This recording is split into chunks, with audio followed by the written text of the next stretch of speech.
कल्पना कीजिए, हजारों वर्ष पहले किसी सम्राट ने अपने आदेश पत्थर पर खुदवाए हों। समय बीतता गया, साम्राज्य मिट गए, राजाओं के महल खंडहर बन गए, लेकिन वे पत्थर आज भी इतिहास की गवाही दे रहे हैं।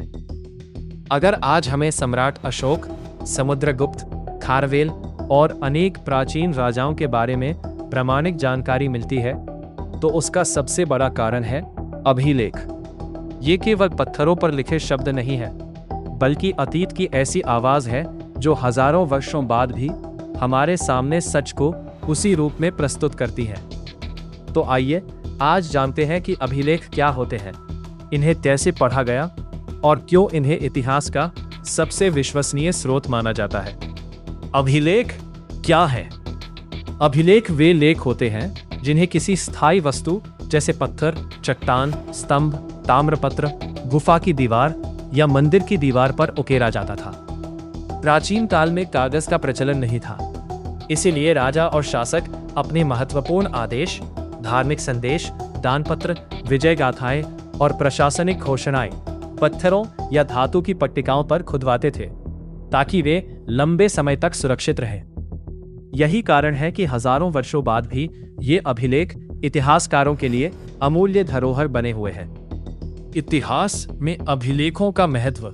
इतिहास लिखने के लिए केवल कहानियां या लोक कथाएं पर्याप्त नहीं होती। इतिहास को प्रमाण चाहिए। अभिलेख ऐसे प्रमाण हैं जिन्हें उस समय के लोगों ने स्वयं लिखवाया था, इसलिए इन्हें प्राथमिक और सबसे विश्वसनीय ऐतिहासिक स्रोत माना जाता है। इनसे हमें पता चलता है उस समय का शासक कौन था, उसका साम्राज्य कितना बड़ा था, प्रशासन कैसे चलता था, लोगों का धर्म और समाज कैसा था, व्यापार, कर व्यवस्था और अर्थव्यवस्था कैसी थी, युद्ध, विजय और महत्वपूर्ण घटनाएं कौन सी थीं।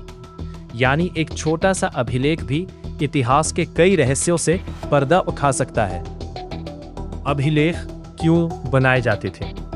प्राचीन शासकों के लिए अभिलेख केवल सूचना देने का माध्यम नहीं थे। वे चाहते थे कि आने वाली पीढ़ियां उनके कार्यों को याद रखें। इसीलिए वे अपनी विजयों, धार्मिक नीतियों, दान, मंदिर निर्माण, सिंचाई परियोजनाओं और प्रशासनिक निर्णयों को पत्थरों पर अंकित करवाते थे।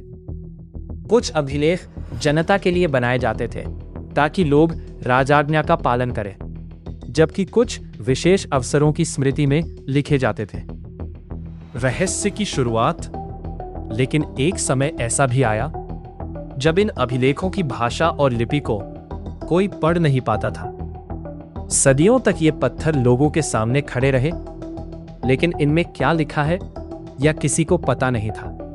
फिर 19वीं शताब्दी में एक विद्वान ने इन रहस्यमयी अक्षरों को पढ़ने में सफलता प्राप्त की। यहीं से भारतीय इतिहास का एक नया अध्याय शुरू हुआ। आखिर वो विद्वान कौन था? उसने यह असंभव कार्य कैसे किया और किन लिपियों में ये अभिलेख लिखे गए थे? इन सभी प्रश्नों का उत्तर हम अगले भाग में जानेंगे।